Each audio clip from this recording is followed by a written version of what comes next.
This channel does not promote any violent, harmful, or illegal activities. All content provided by this channel is meant for an educational purpose only. আচ্ছা, চুঁচুড়া পুরসভায় কি চলছে বলুন তো?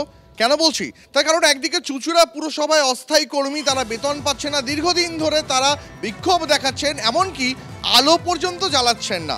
আর অন্যদিকে পুরসভার এই কর্মীদের যে আন্দোলন, সেই আন্দোলনে ইন্ধন যোগাচ্ছেন নাকি চুঁচুড়ার যিনি বিধায়ক অসিত মজুমদার তিনি।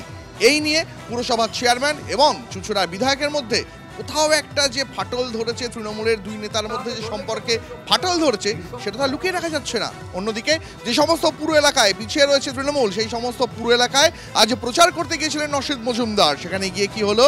সেখানে গিয়ে তিনি ক্ষোভের মুখে পড়লেন, বিক্ষোভের মুখে পড়লেন। স্থানীয় বাসিন্দারা কাছে পেয়ে বিধায়কের কাছে একরাশ ক্ষোভ উগড়ে দিলেন।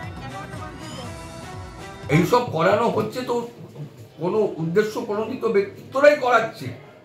আগে হতো না, এখন হচ্ছে মানে অনিয়ম। কেন হচ্ছে? আমরা ওভারলোডেড, সারা পশ্চিমবঙ্গের ভিতর সবচেয়ে বেশি স্টাফ এখানে। গার্ড কে কোথায় কি আছে বৃত্তান্ত সব আমরা জানতে চাই, কেউ কোনো তথ্য সরবরাহ করছে না।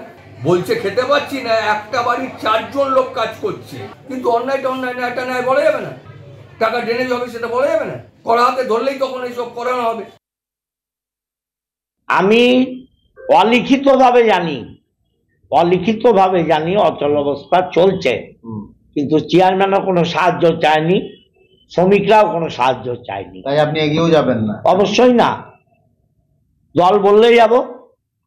দল ভুল করেছে কথা বলার অধিকার আমার নেই।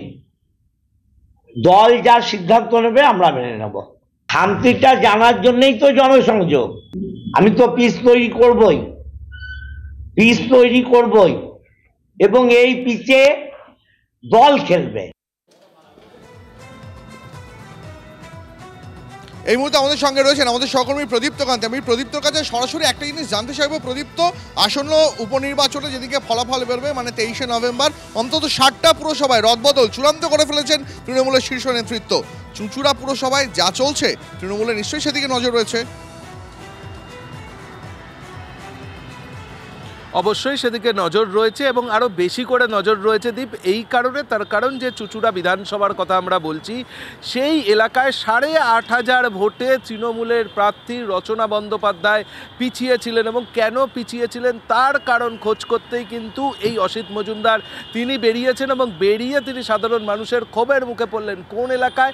যে কোদালিয়া 1 নম্বর গ্রাম পঞ্চায়েত এলাকার দেবীপুর এলাকায় তিনি গিয়েছিলেন, সেখানেই প্রায় 4,500 ভোটে পিছিয়ে, অর্থাৎ ওই যে জায়গাটিতে আজকে তিনি জনসংযোগ যাত্রা শুরু করলেন যে এলাকা থেকে, আর সেখানে তৃণমূল কংগ্রেসের অবস্থা ভালো নয়। সেই কারণেই কিন্তু অসিত মজুমদারকে বেরোতে হলো এবং তৃণমূল নেতৃত্ব অবশ্যই সেদিকে নজরে রেখেছেন এবং সেক্ষেত্রে হয়তো আরেকটু বেশি করে তারা নজরে রাখছে। তার কারণ চুঁচুড়া পুরসভায় যে প্রতিবেদন তুমি দিয়ে শুরু করলে, অর্থাৎ এই যে আলো বন্ধ অস্থায়ী কর্মীদের বিক্ষোভ, এবং তারপর দেখা যাচ্ছে বিধায়ক একেবারে নিশ্চুপ। বিধায়ক বলছেন দল যতক্ষণ না বলবেন ততক্ষণ পর্যন্ত তিনি এর মধ্যে ঢুকবেন না। আবার উল্টো দিকে চেয়ারম্যান, পুরসভার চেয়ারম্যান, তিনি বলছেন রাজনৈতিক উদ্দেশ্যে কারোর ইন্ধন রয়েছে, অর্থাৎ তারও হয়তো বক্তব্যটা কোথাও গিয়ে বিধায়কের দিকে। তার মানে আমাদের নজর রাখতেই হচ্ছে 23শে নভেম্বর যে 60টা পুরসভায় অন্তত রদবদলের সম্ভাবনা রয়েছে, সেই তালিকায় পুরসভা মানে চুঁচুড়া পুরসভা থাকে কিনা সেদিকে আমাদের নজর রাখতেই হচ্ছে।